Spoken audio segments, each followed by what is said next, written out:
Buenos días, soy Jocelyn Carrión y les doy la bienvenida a una nueva sesión de análisis de coyuntura que DESCO organiza cada semana, hoy martes 24 de junio del 2025. En esta sesión vamos a conversar sobre amnistía, impunidad y regresión en derechos, a propósito de la aprobación de la ley que favorece, o ley de amnistía que favorece a violadores de derechos humanos, llamada también como ley de impunidad y que forma parte de una, digámoslo, de alguna forma, de una seguidilla de acciones antiderechos y procrimen impulsadas por la coalición autoritaria en el poder y que también está relacionada con la modificatoria de la ley APSI que, entre otras cosas, limita pues el accionar de las ONG, justamente aquellas que brindan o se dedican a la defensa de los derechos humanos, ¿no? Para ello nos acompaña Miguel Jugo. Él es abogado con 30 años de experiencia de trabajo en derechos humanos. Actualmente es secretario adjunto de la Coordinadora Nacional de Derechos Humanos y es asesor legal de la Asociación Nacional de Periodistas ANP.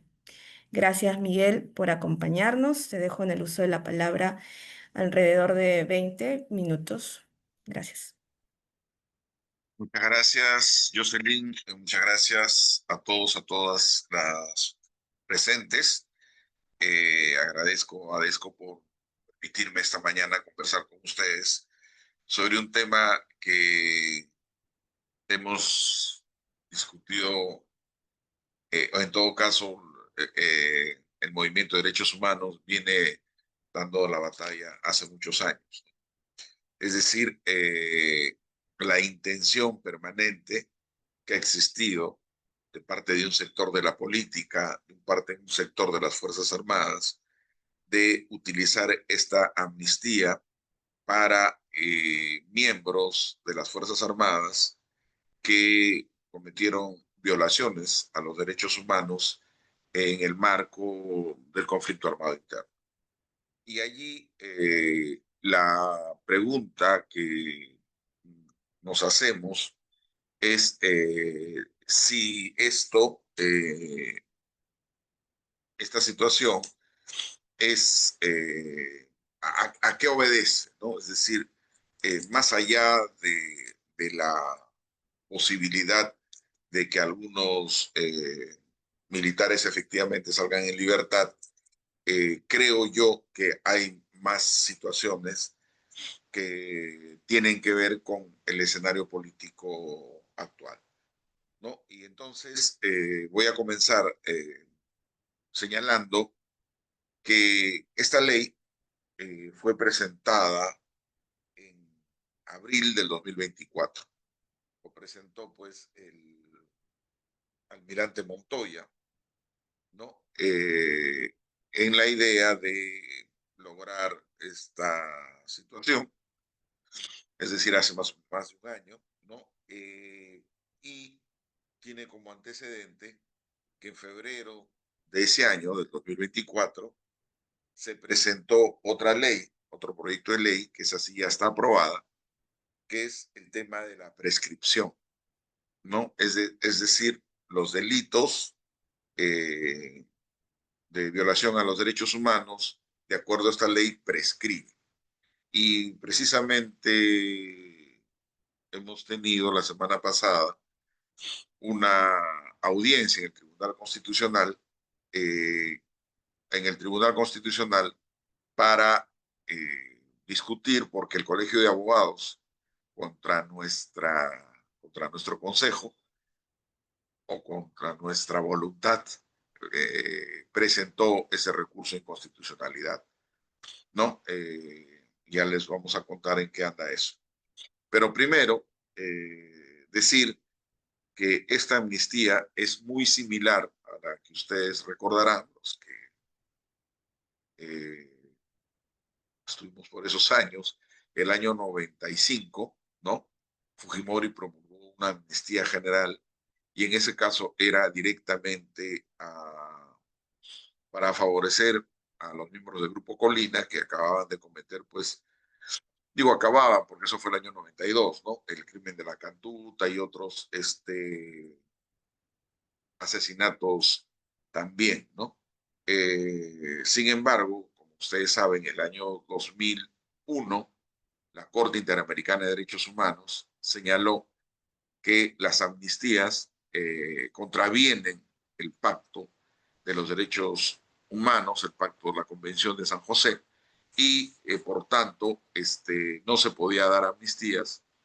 Y claro, el 2001 estábamos ingresando al proceso democrático y entonces se inició la investigación. Recién se podía investigar, porque quiero decir que la amnistía que dio Fujimori no permitía ni siquiera investigar, ¿no? Porque era pasible la autoridad, en este caso el fiscal, de ser destituido, ser perseguido, ser sancionado, etcétera, ¿no? Entonces, el 2001 se inicia un conjunto de procesos, básicamente que, digamos, el más importante ocurrió pues que es el juicio a Fujimori, ¿no? Alberto Fujimori fue procesado por los delitos de Cantuta, Barrios Altos y secuestro de Dyer y Gorriti y además otro conjunto importante de casos de corrupción, pero en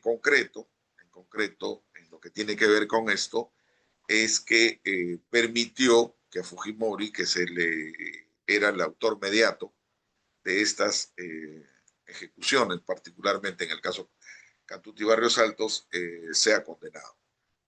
Si no hubiese existido esta sentencia de la Corte Interamericana en el caso Barrios Altos, no se podía perseguir a nadie. Entonces, ¿qué ha ocurrido en estos años?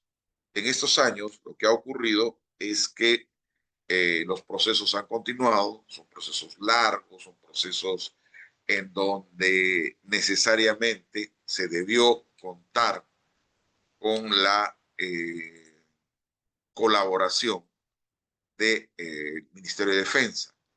Es decir, eh, los casos que han llegado hasta las sentencias, como Escayara, Jomarca, etcétera, han sido básicamente por impulso de los abogados, las abogadas de derechos humanos. Ellos han conseguido las pruebas, ellos y obviamente el Ministerio Público también ha hecho su trabajo.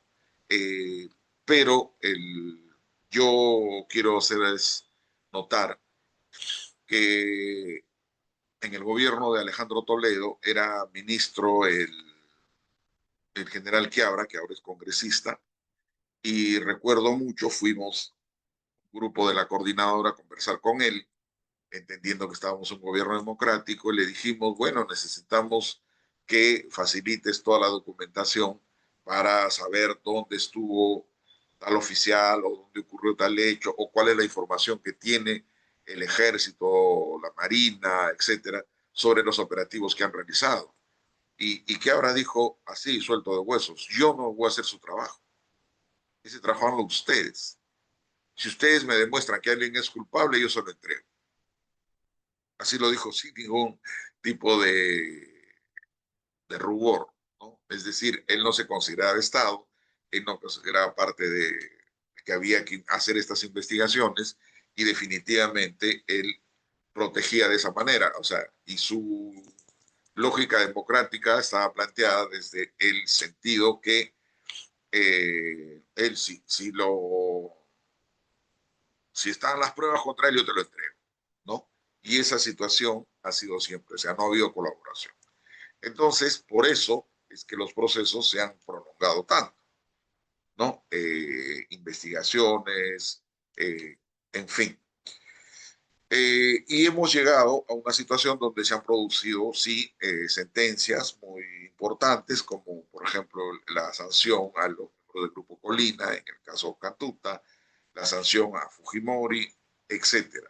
¿No? El caso a Jomarca, que para que todos estemos, es la muerte de 69 personas, de entre ellos 23 niños. ¿No? Y fue un caso tan notorio que hubo una comisión investigadora presidida entonces por Valle Riestra y Riestra entrevista pues a Tel Murtado, el que había sido jefe de las patrullas Lince que ingresaron a Jomarca y mataron a las personas. Y Riestra le dice, ¿por qué los mataste? Y él responde, porque eran terroristas. Y a los niños, bueno, los niños cuando crecen se vuelven terroristas. Esa fue la respuesta que le dio. Y obviamente después Tel Murtado fue el único investigado en el fuero militar, fue condenado 6 años y después el año 2020, perdón, el año 2000 lo ubicamos en San Ignacio, ¿no? Ya en el grado de mayor, dirigiendo un cuartel, ¿no? Esa es la situación que ha ocurrido con estas leyes y este favorecimiento que ha existido siempre a este sector militar. ¿Qué produce la amnistía? La amnistía dice a los miembros de las Fuerzas Armadas que hayan sido y a los integrantes del Comité de Autodefensa que se encuentren denunciados. Es decir, ellos dicen que se encuentren denunciados, investigados o procesados por hechos delictivos derivados originados con ocasión de participación en lucha contra el terrorismo entre los años 80 y 2000. Es decir, quieren anular todos los procesos. No, todos los procesos que existen, investigación preliminar, juicio oral, etcétera, todos entrarían en este paquete, ¿no? Todos los que no tienen sentencia, dice, ¿no? Y en el segundo lugar está lo que dice el artículo 2, que dice amnistía de carácter humanitario para adultos mayores, ¿no? Entonces, a los sentenciados, dice, amnistía de carácter humanitario a los adultos mayores de, inicialmente, la propuesta era 80, pero con esta maniobra que hicieron en la sesión del Congreso, se bajó a 70 años. ¿No? Que cuenten con sentencia firme, con calidad de cosa juzgada o que se encuentren en trámite de ejecución de sentencia con pena privativa de libertad efectiva o suspendida por delitos derivados, originados, etcétera. Es decir, en esta situación, uno se pone a pensar a quiénes serían los favorecidos, ¿no? Y curiosamente, pues, ya hablando del Congreso, eh, ¿por qué se baja de 80 a 70? Bueno, yo creo que ha sido una maniobra, definitivamente, ¿no? Ellos pudieran dar la amnistía a todo el mundo, ¿no? O sea, no tienen miramiento frente a eso. Sin embargo, al ponerle 80, ellos estaban diciendo que es un tema humanitario, que una persona de 80 años ya está bastante complicada con su vida y entonces tendría que salir libre. Pero ocurrió pues de que Daniel Urresti tiene creo 76 años.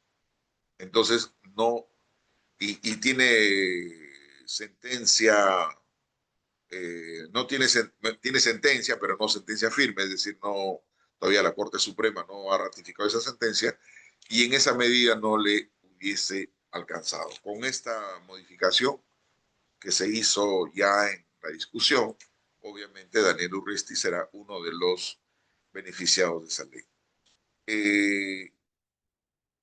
¿Quiénes, digamos, para que ustedes tengan una idea de qué casos? Hay un caso que se llama Rajaya, que es del año 1983, donde mataron a 41 comuneros, donde el que está procesado es Jorge Karkovich.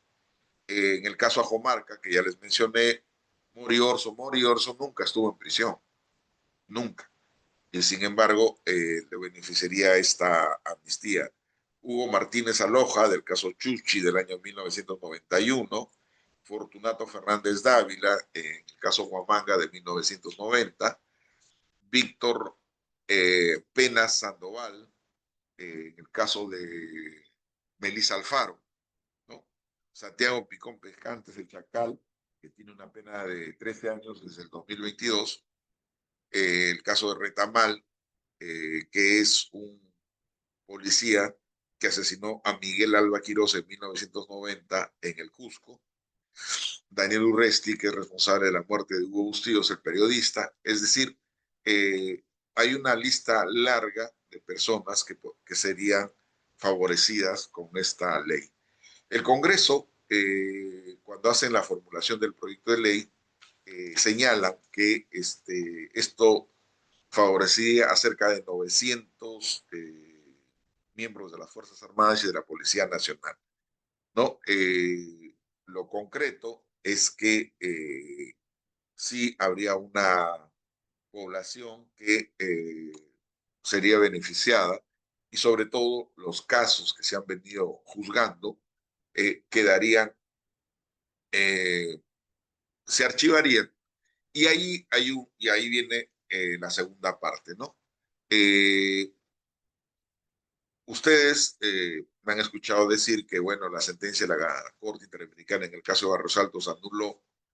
Entonces, ahora, bueno, y quiero decir que el año 95 hay el histórico fallo de la doctora Saki Kurai, que dijo que esta amnistía no se le podía aplicar, en el caso de Barros Altos no se le puede aplicar porque era contraria a la Convención Americana de Derechos Humanos. O sea, hizo un control de convencionalidad que fue el primero, uno de los primeros que se ha, digo uno de los primeros porque no sé si ha sido el único que se hizo, pero que provocó que vaya a una instancia superior y que además hubiera una segunda ley de amnistía, ¿no? Donde ordenaba aplicarla y además sancionaba a los funcionarios que no la apliquen, ¿no?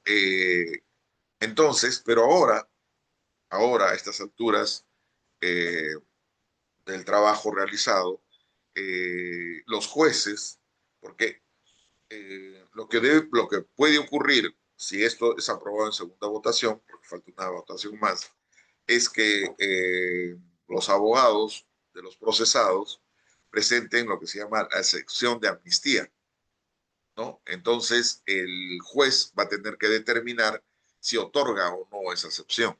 Y el juez o jueza va a tener la posibilidad de hacer el control de convencionalidad, de constitucionalidad, para ver si esta ley es aplicable o no.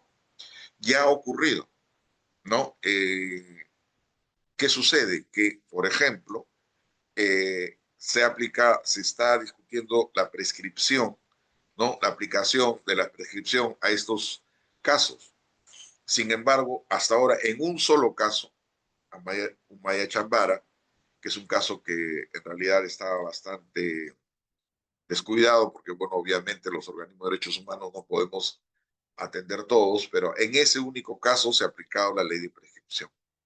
Sin embargo, en todos los otros, los jueces no han aplicado y es una ley que viene en ejercicio desde agosto del año pasado, ¿no? Entonces, claro, no lograron eso, no han logrado eso, ahora han ido por la ley de amnistía.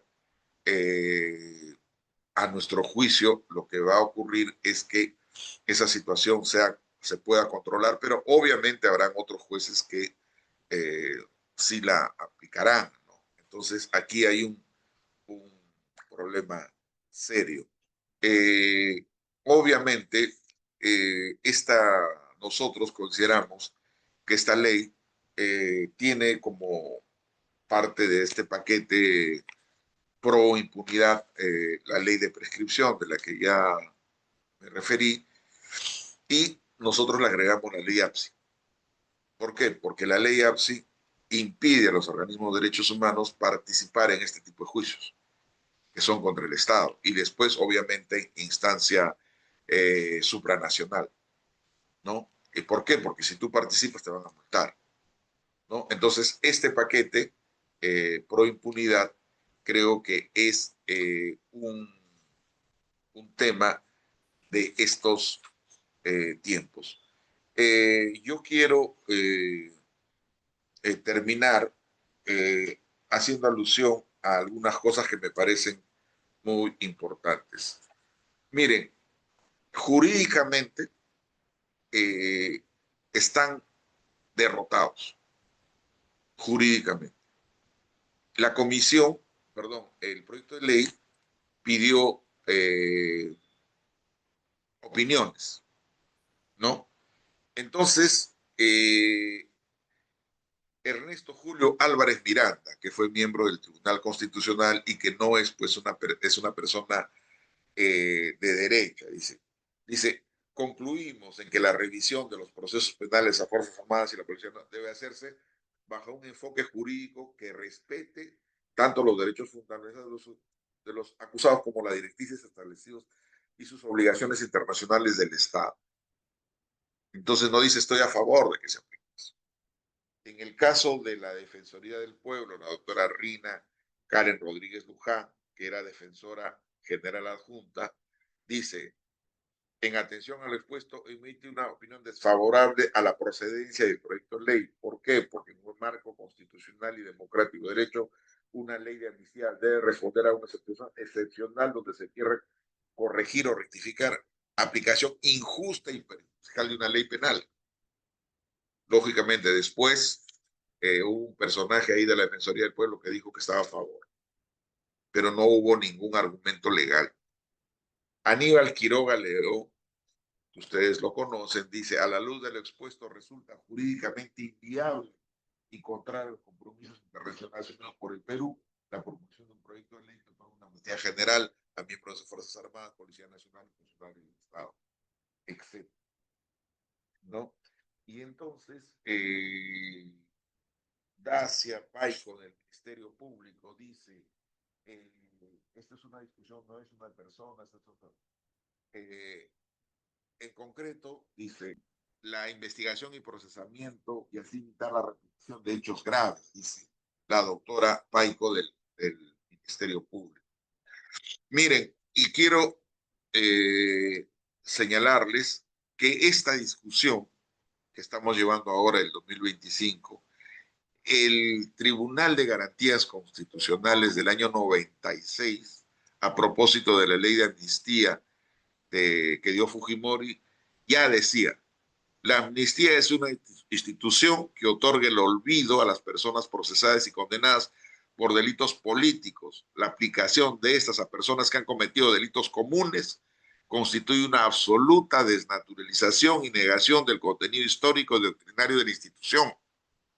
El establecimiento por medio de ley del derecho a amnistía a personas cuya responsabilidad ha sido demostrada en actos delictivos contra la vida, la integridad física y contra el patrimonio de las personas, contraria a la Constitución, por cuanto sea norma fundamental, protege estos bienes jurídicos que han sido lesionados y transgredidos justamente por los beneficiarios de aquel derecho. Dice, y el Estado no puede otorgar este beneficio a personas que han cometido delitos comunes graves, porque en este caso no es el Estado el agraviado, sino las personas particulares, la sociedad, y en este caso el Estado no puede sustituirlas para ordenar el olvido de la ofensa o del agravio, ni mucho menos disponer la renuncia al derecho a la indemnización por daño. Entonces, miren, desde esa época ya o sea, la mayoría de la, no vamos a decir todos, pero del concierto jurídico está en contra de amnistías como la que se está proponiendo.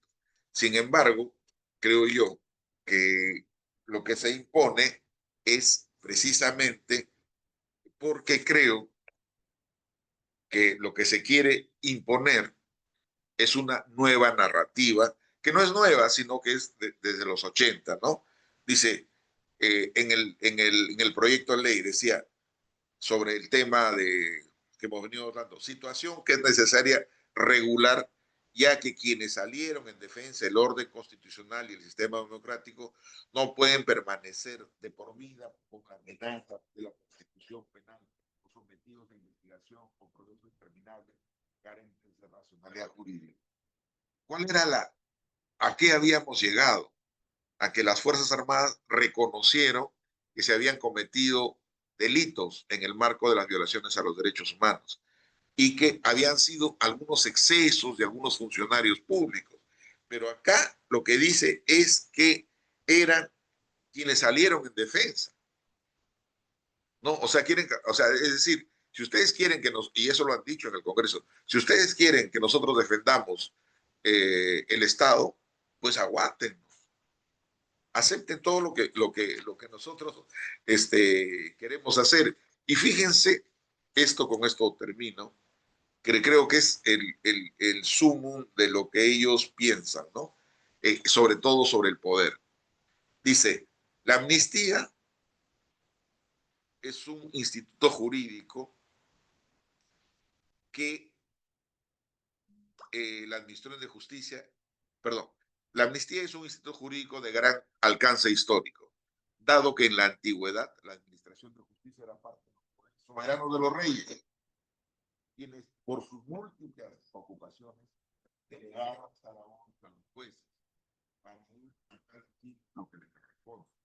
Sin embargo, los reyes se reservaron su gracia como el culto de la siendo el primero el perdón del pena la sanción recibida, mientras que el segundo el caso específico de la amnistía, esta se reservó como una potestad del legislador o de los antiguos senados cuyo efecto no se limita al perdón de la pena, sino implica el olvido del delito. Se puede afirmar que tanto el indulto como la amnistía son una facultad y un atributo del poder soberano y de quien ejerce el periodo determinado.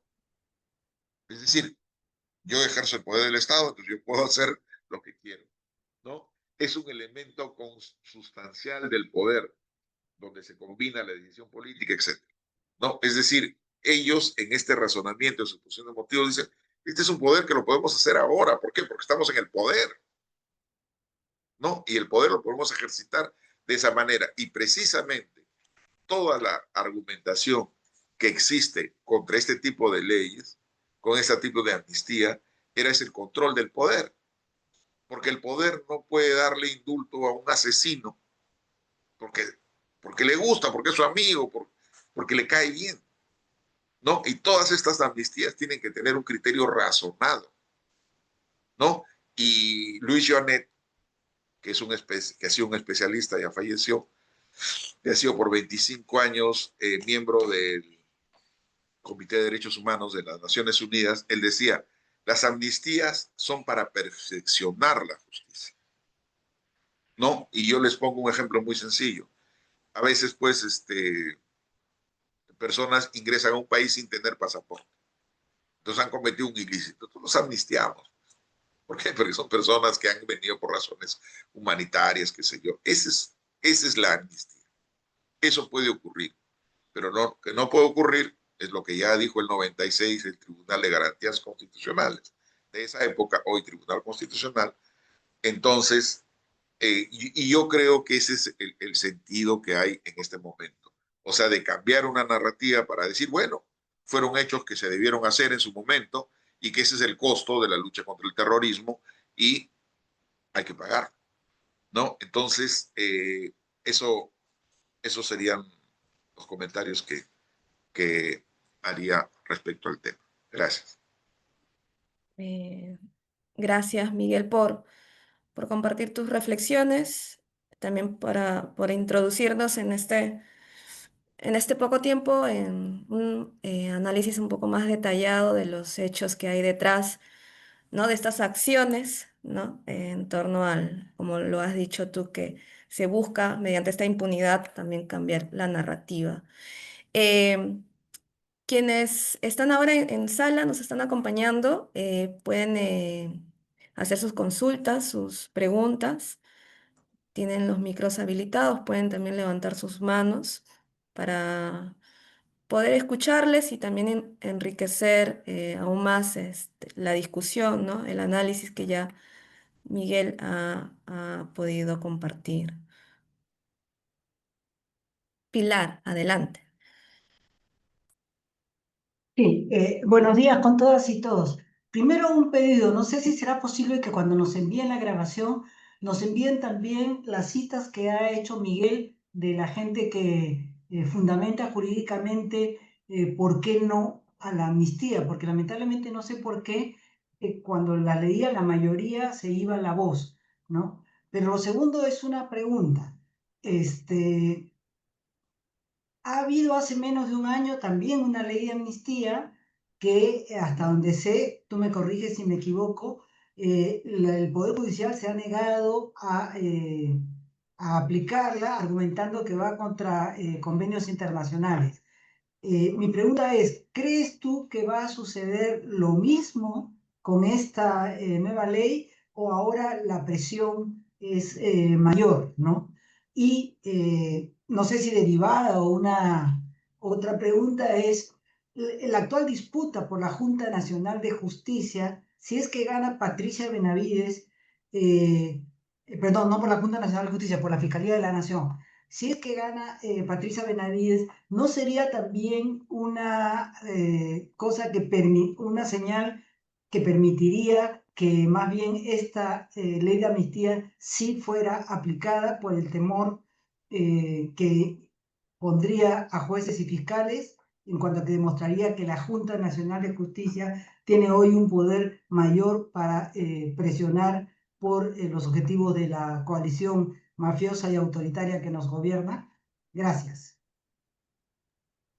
Gracias, Pilar. Bueno, Sí, a adelante, ver, Miguel. sí, como lo mencioné, la ley que prescribe, que quiere prescribir los delitos de lesa humanidad, fue aprobada en agosto del año pasado, ¿no? Y, el, y efectivamente los jueces han solicitado, digamos, los procesados han solicitado la aplicación de esa ley. Y los tribunales, en un 99%, lo que han hecho es decir que en un caso que no lo van a aplicar y en otro caso han dicho lo vamos a resolver con la sentencia. Es decir, van a continuar investigando y en el momento de sentencia van a dar lo que se llama una resolución razonada, señalando por qué ellos no han prescrito el caso.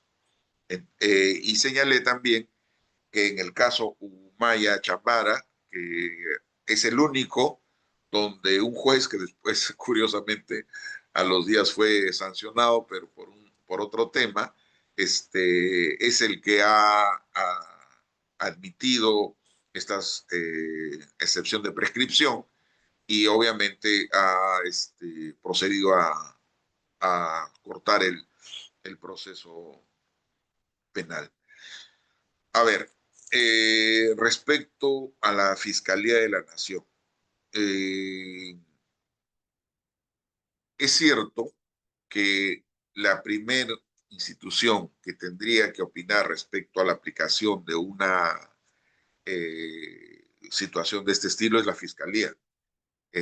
Recordemos, yo recordé a la doctora Saki Kuray, pero debo recordar también a la doctora Ana Cecilia Magallanes, que sí, ella ya no está con nosotros, pero ella es la que interpone el control de convencionalidad para la ley que dio Fujimori sobre amnistía. Entonces, ella hizo se opuso a lo que planteaba la defensa del Grupo Colina, ¿no? Y luego la doctora Saki Kuray aceptó los argumentos de la doctora Ana Cecilia Magallanes, ¿no?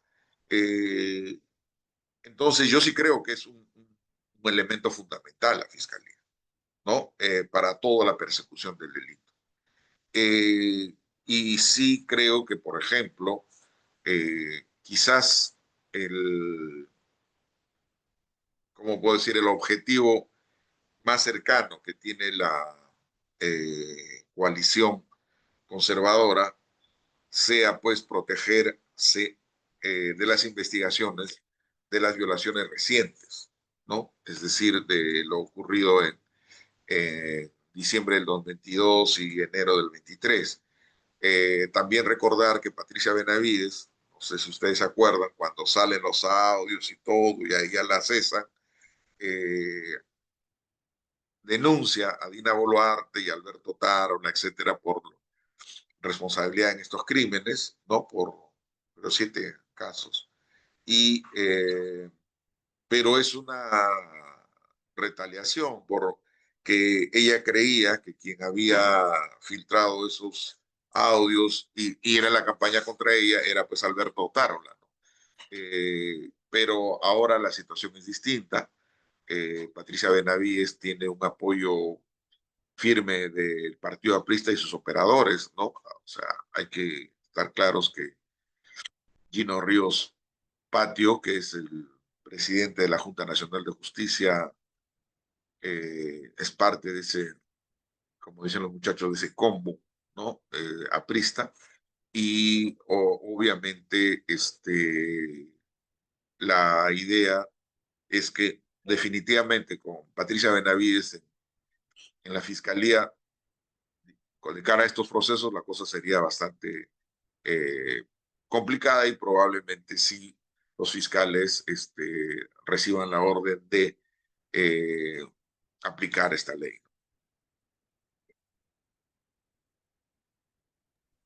De acuerdo, gracias Miguel. ¿Alguien más en sala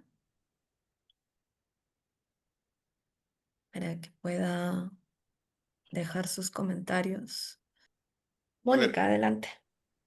Sí, gracias, muchas gracias Miguel por la presentación, por las explicaciones. Yo quería consultarte, has insistido mucho en el tema jurídico, jurídicamente están derrotados, esa ha sido tu frase, ¿no? Pero cuando vemos que esto es un juego de poderes que está pues a otro nivel, el asunto ya se complica. Entonces, dejar la decisión de la libertad o no de una persona va a depender de la discrecionalidad de quien está en ese momento tomando las decisiones, ¿no? Eso resulta de verdad pues bastante complicado, toda vez que, como tú bien has mencionado, aquí la afectación no es al Estado, sino a personas individuales que quedan en una situación de desprotección. Y estando con las manos atadas desde sociedad civil, por las razones que ya también has mencionado, la ley APSI, y cómo coapta la posibilidad de actuación, ¿qué escenario ves tú para resolver esto? Que se apruebe en segunda votación es factible, ¿tú crees que no? Porque si judicialmente, jurídicamente, esto no procede, ¿qué argumentos hay para sustentar una aprobación de esta naturaleza, sino la simple imposición de un poder que está instalado y que está haciendo lo que quiere, ¿no? Eso era mi consulta. Gracias. ok. Solo quería precisar la respuesta inicial a Pilar Arroyo. La ley que ella preguntaba era la ley 32107, que permite la prescripción de crímenes de lesa humanidad cometidos antes del 2002, ¿no? Esa era la ley que ella señala que no han aplicado los jueces y eso es efectivamente así. Sobre la pregunta de Mónica, mira, en realidad digamos, hay casi un consenso, no voy a exagerar, si digo mundial, de que estas amnistías no resuelven los problemas. Nosotros acá en el Perú, obviamente, fue todo lo contrario, más bien a partir de las amnistías se creó una comisión de la verdad, se investigó los casos, etcétera, ¿no? El tema, como lo analizas, tiene que ver efectivamente con todo ese proceso.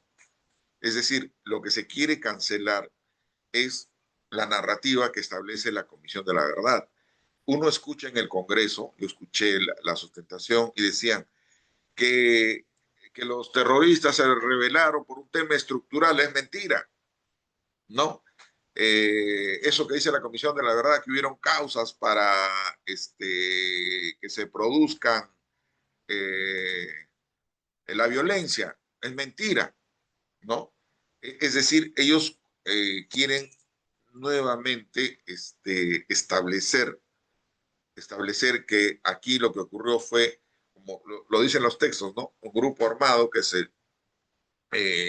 quiso tomar el poder y que por razones básicamente políticas, ¿no? Y que no hubo una base, que es lo que dice la CBR, para que eso se produzca, ¿no? Entonces, ese es lo que ellos quieren imponer.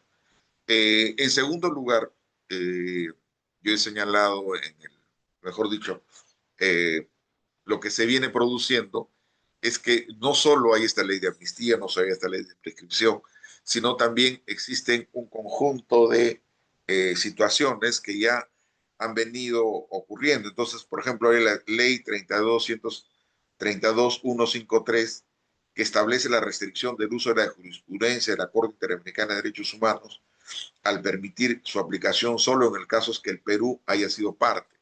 Es decir, cuando el Perú en una sentencia, por ejemplo, la sentencia de Barrios Altos, esa sí la podemos aplicar. ¿Qué se me ocurre? Por ejemplo, sentencias del caso Ulloa, ¿no? Ulloa versus Costa Rica.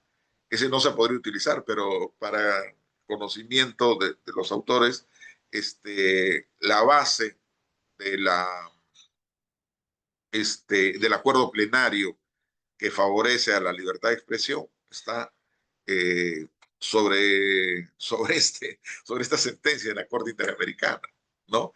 Entonces, son cosas así tan complicadas, ¿no? Pero quería aprovechar la pregunta de Mónica para decir más cosas. Hay todo un proceso de búsqueda de personas, ¿no? Y entonces, a partir del mes de octubre del año pasado, esta dirección de búsquedas ha cancelado las investigaciones en campo y las ha suscrito al escritorio. Y ahora quiere dar una norma interna, por lo cual va a haber 9 meses para buscar a una persona desaparecida y si no la encontraste le das un certificado diciéndole que está desaparecida y que tramite su certificado de muerte presunta y chao, y se acabó. Y de esa manera vamos a comenzar a disminuir los casos de desaparición forzada, que como saben en el Perú hay ocurrieron cerca de 22,000 casos según los registros, ¿no? Y eso es lo que se está peleando ahorita en esta dirección de búsqueda del Ministerio de Justicia, ¿no? Entonces, como digo, hay todo un engranaje que se quiere, o sea, sobre el cual nosotros buscábamos a las personas, buscábamos justicia, buscábamos reparaciones, etcétera, ¿no? Que se quiere, o sea, como quien dice, bueno, ya fue suficiente, ¿no? Hasta aquí. Y cancelar ese tema, ¿no? Entonces, yo coincido con Mónica cuando dice que esta facultad que tiene de dar amnistías, que lo tiene el Estado, esas continúan. O sea, en otros países sí se dan amnistías, pero tienen que ser razonadas, tienen que ser eh, justificadas, ¿no? Eh, entonces, lo que no hay es más bien, yo por sí, en mí decido que él es inocente un poco. Es el estilo, pues, en Estados Unidos, ¿no? Acuérdense que Biden indultó a sus amigos, ¿no? Al finalizar su gobierno, ¿no? Después entró Trump y lo corrigió, en fin, hay ese tipo de cosas, pero el, el tema, creo yo, que, a ver, ¿se va a aprobar o no se va a aprobar? Yo estuve siguiendo esto en el Congreso y hubo una votación bien interesante. Se planteó, y según lo que me dicen, demasiado apresurado, pero se planteó una situación para que la ley regresara a comisiones, a la comisión, porque no había visto justicia.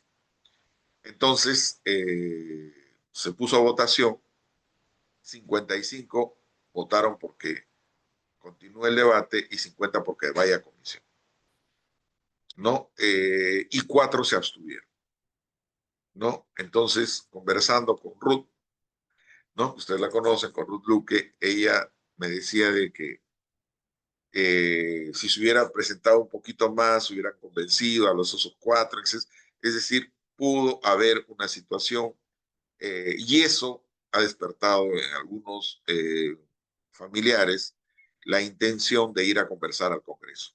Entonces han conversado con básicamente congresistas de Somos Perú, y algunos otros más, con la intención de que efectivamente la segunda votación, en principio, no se produzca durante la comisión permanente, sino que sea en agosto, y de esa manera ir tratando de convencer, ya que se está en etapa electoral, ¿no? Entonces, por ejemplo, se ha averiguado que el candidato que iría por APP en Ayacucho es una víctima de la violencia, su padre lo mataron, ¿no? Entonces, tratar de esa manera de ir convenciendo para que en la segunda votación esta ley no se apruebe, ¿no? Entonces, ese es un tema que, eh, digamos, políticamente yo lo veo poco viable, pero bueno, como dicen, no hay peor gestión la que no se hace. Y ahí está. No sé si de esa manera respondo completamente a tu pregunta, Mónica, pero muchas gracias por haberla hecho. Gracias, Miguel. Sí, claro que sí. Gracias, Miguel. Sí, bueno, efectivamente, ¿no? Justo como decías, este tipo de leyes, de acciones, son las que se aprueban entre gallos y medianoche, ¿no? Como lo estamos viendo en los últimos meses también. ¿Alguien más en sala que desea intervenir, dejar sus consultas? Recuerden también que tienen el chat para poder dejar por allí sus comentarios. Es solo un detalle para Pilar que no me escuchó. Yo señalaba que los que habían intervenido era Ernesto Julio Álvarez Miranda, ¿no? Aníbal Quiroga León y Diana Paico del Ministerio Público. Y esas intervenciones están en el propio proyecto de ley que finalmente que es el que da lugar a la ley esta que ha sido votada en primera instancia.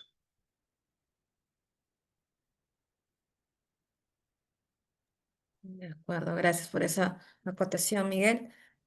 Eh, Ahora sí, volvemos con los compañeros y compañeras. Yolanda, adelante.